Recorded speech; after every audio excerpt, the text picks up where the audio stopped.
வணக்கம் மக்களே. இந்த டைமில் எதுக்கு லைவ் போடுறேன்னா பார்த்தீங்கன்னா, விஜய் இன்றைக்கி கரூரில் மீட்டிங்கில் உயிரிழந்த அந்த செய்தியை கேட்டு நான் ரொம்ப மன வேதனையோடு இருக்கேன். பேச முடியல. ஆனாலும் இந்த மாதிரி விஷயம் நடக்கும்போது கூட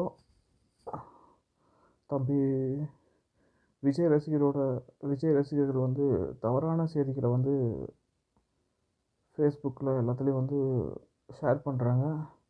தயவு செஞ்சு இந்த மாதிரி விஷயத்த ஷேர் பண்ணாதீங்க, புரியுதுங்களா? அங்கே துயரம் ஏற்பட்டிருக்கு, இத்தனை பேர் இறந்துருக்காங்க. அவங்களுக்கு ஆறுதல் சொல்ல பாருங்கள், புரியுதா? தேவையில்லாமல் ஸ்டேட்டஸ் வச்சு இது ரொம்ப தற்குறித்தனமான அரசியல். இது போன்ற அரசியலை செய்யாதீங்க.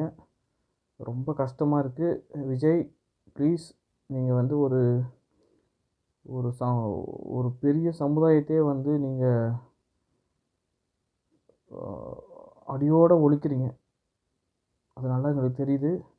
உங்களை நம்பி வர்ற கூட்டத்தை கரெக்டாக வழிநடத்தி போனால் தான் ஒரு தலைவனாக உங்களால் இருக்க முடியும். நல்லா புரிஞ்சுக்குங்க.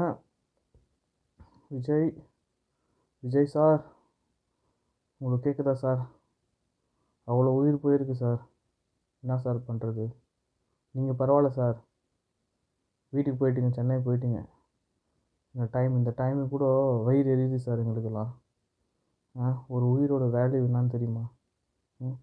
அவன் குழந்தையோட குழந்தைய வச்சுன்னு அழுறான். என் புள்ள செத்து போச்சுன்னு அழுறான். அவங்களுக்குலாம் எவ்வளோ கனவு வந்திருக்கும், எவ்வளோ ஆசைப்பட்டிருப்பாங்க, இப்படி இருக்கணும் அப்படி இருக்கணும்ன்ட்டு. இதில் இன்னொன்று ஒரு விஷயம், இவங்க பார்த்திங்கன்னா இவ்வளோ பேர் தான் இந்த இடத்துல கூடுவாங்கன்னு சொல்லிட்டு அந்த மாவட்ட செயலாளர், கரூர் மாவட்ட செயலாளரே போலீஸில் லெட்டர் பேட் கொடுத்து பர்மிஷன் வாங்கியிருக்காங்க. இப்போ செய்தியை பரப்புகிறாங்க. கூட்ட நெரிசல் அதிகம் வரும்னு தெரியும், அதனால தான் திமுக இந்த மாதிரி இக்கட்டான இடத்த கொடுக்குறாங்க.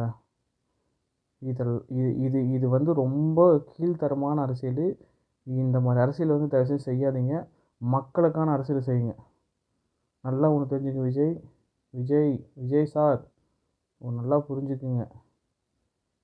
சிஎம் ஆகி தான் மக்களுக்கு நல்லா செய்யணும்னு கிடையாது. அரசியல் இறங்கி வேலை செய், மக்களுக்காக செய் வேலை.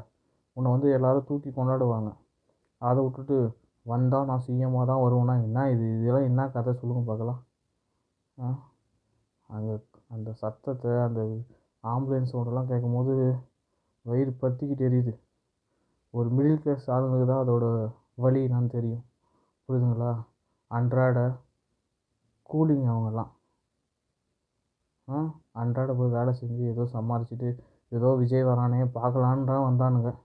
வந்ததுக்கு அருமையான பரிசு கொடுத்துட்டீங்க. உங்களை நம்பி வந்தவங்களுக்கெல்லாம் இது ஒரு பெரிய தண்டனை, புரியுதுங்களா?